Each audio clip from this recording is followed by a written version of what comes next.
لوگوں کی لعنت ہے، اس کی نہ کوئی فرض عبادت قبول ہوگی اور نہ ہی نفل۔ اپنے خادموں اور ماتحتوں کا اچھی طرح خیال رکھو، انہیں وہی کھلاؤ جو خود کھاتے ہو، وہی پہناؤ جو خود پہنتے ہو۔ اگر وہ کوئی ایسا گناہ کرے جو تمہارے نزدیک ناقابل معافی ہے تو انہیں انتہائی سخت سزا دینے کے بجائے ان سے جان چھڑانے کا دوسرا طریقہ اختیار کرو۔ میں ایک بار پھر تاکید کے ساتھ تمہیں حکم دیتا ہوں کہ اپنے خادموں اور ماتحتوں کے ساتھ حسن سلوک کرو، انہیں وہی کھلاؤ جو خود کھاتے ہو اور وہی پہناؤ جو خود پہنتے ہو۔ اے لوگوں، مجھے حکم دیا گیا ہے کہ میں لوگوں سے لڑوں یہاں تک کہ وہ کلمہ لا الہ الا اللہ کہنے پر آمادہ ہو جائیں۔ جب وہ توحید اور رسالت کا اقرار کر لیں تو ان کی جان و مال محفوظ ہے، آخرت میں ان کا حساب اللہ پر ہے، یعنی باطن اور نیتوں کا فیصلہ اللہ کی عدالت میں ہوگا۔ اللہ کے ساتھ کسی کو شریک نہ ٹھہراؤ، ناحق کسی کو قتل نہ کرو، زنا نہ کرو اور چوری نہ کرو۔ اے لوگو، میرے بعد کوئی نبی نہیں اور تمہارے بعد کوئی امت نہیں ہے۔ اپنے رب کی عبادت کرو، 5 وقت کی فرض نمازیں پڑھو، ماہ رمضان کے فرض روزے رکھو، بیت اللہ کا حج کرو، خوش دلی سے اپنے مال کی زکوٰۃ ادا کرو۔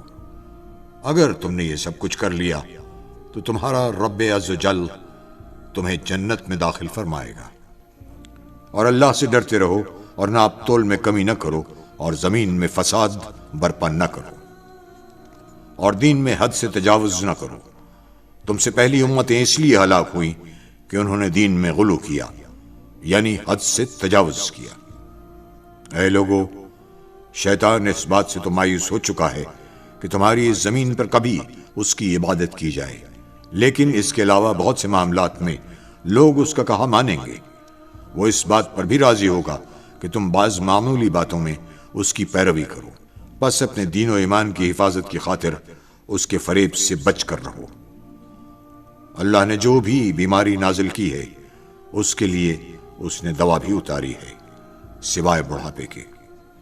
اے لوگو، اللہ تعالیٰ نے وراثت میں ہر وارث کا حصہ مقرر کر دیا ہے، تو اب کسی کے لیے یہ جائز نہیں ہے کہ وہ اپنی وفات سے پہلے کسی وارث کے لیے کوئی وصیت کرے، اور غیر وارث اور خیر کے دوسرے کاموں کے لیے وصیت کی زیادہ سے زیادہ حد کل ترکے کی 1/3 تک ہے۔ میری اور مجھ سے پہلے انبیاء کی بہترین دعا یہ ہے، اللہ ایک ہے، اس کا کوئی شریک نہیں، بادشاہت اسی کے لیے ہے، ہر تعریف کے لائق وہی ہے، خیر اسی کے قبضے و قدرت میں ہے، وہی زندگی عطا کرتا ہے اور وہی موت دیتا ہے، اور وہ ہر چیز پر قادر ہے۔ لوگوں، جان لو کہ 3 باتیں ایسی ہیں جن سے مومن کے دل میں کینہ پیدا نہیں ہوتا، یہ کہ عمل خیر خالص اللہ کے لیے ہو، اہل اختیار کی خیر خواہی کرو، مسلمانوں کی جماعت کو لازم پکڑو۔ اے لوگوں، صاحب اختیار کی بات کو سنو اور اطاعت کرو، خواہ تم پر ایک نکٹا حبشی غلام امیر بنا دیا جائے، جب تک کہ وہ کتاب اللہ کے مطابق حکم دے، یعنی حاکم کی اطاعت اس امر کے ساتھ مشروط ہے کہ اس کا حکم کتاب و سنت کے مطابق ہو۔ اے لوگوں، میری بات کو سمجھو، کیونکہ میں نے دین کا پیغام تم تک پہنچا دیا ہے۔ میں نے تمہارے درمیان ایسی چیزیں چھوڑ دی ہیں کہ جب تک تم انہیں مضبوطی سے تھامے رہو گے کبھی گمراہ نہ ہوگے۔ وہ یہ ہے اللہ تعالیٰ کی کتاب اور اس کے نبی کی سنت۔ سنو، ہر نبی کی دعوت گزر چکی، مگر میری دعوت یعنی شریعت مصطفی قیامت تک جاری رہے گی۔ اے لوگوں، میری بات غور سے سنو اور سمجھو، شاید اس سال کے بعد اس مقام پر میری تم سے ملاقات نہ ہو سکے۔ اے لوگوں، خاموش رہو، شاید تم مجھے اس سال کے بعد یہاں نہ دیکھ سکو۔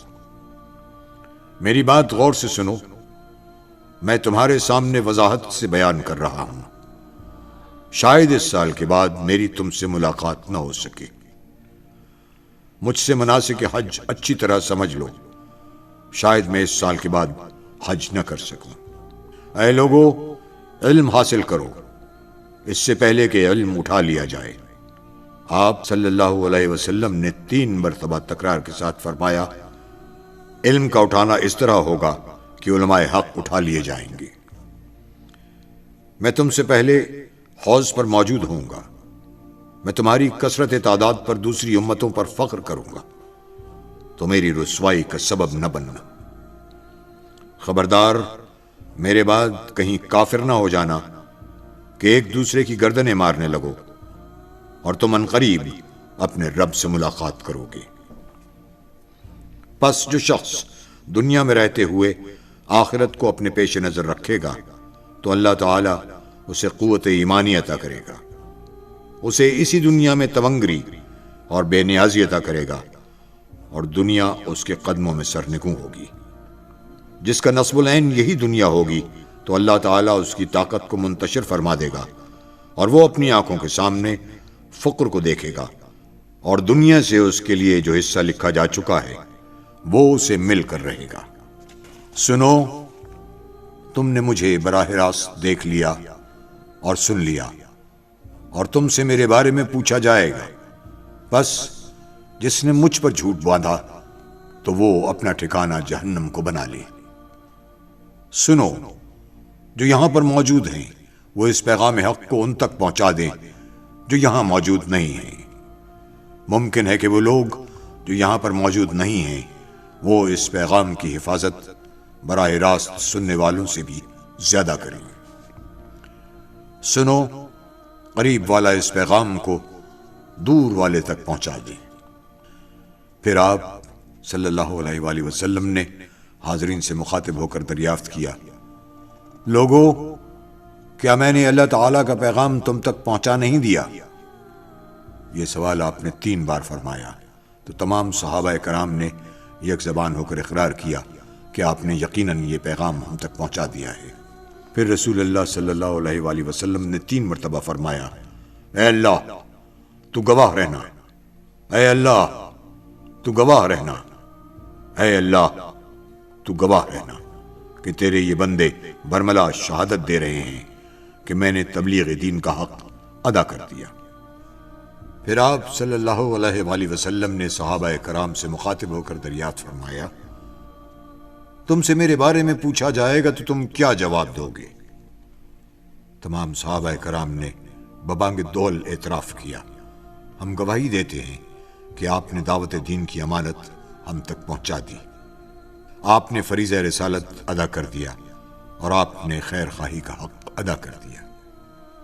آخر میں پھر رسول اللہ صلی اللہ علیہ وآلہ وسلم نے 3 مرتبہ اپنی شہادت کی انگلی آسمان کی طرف بلند کی اور نیچے لائے اور فرمایا، اے اللہ تو گواہ رہنا، اے اللہ تو گواہ رہنا، اے اللہ تو گواہ رہنا۔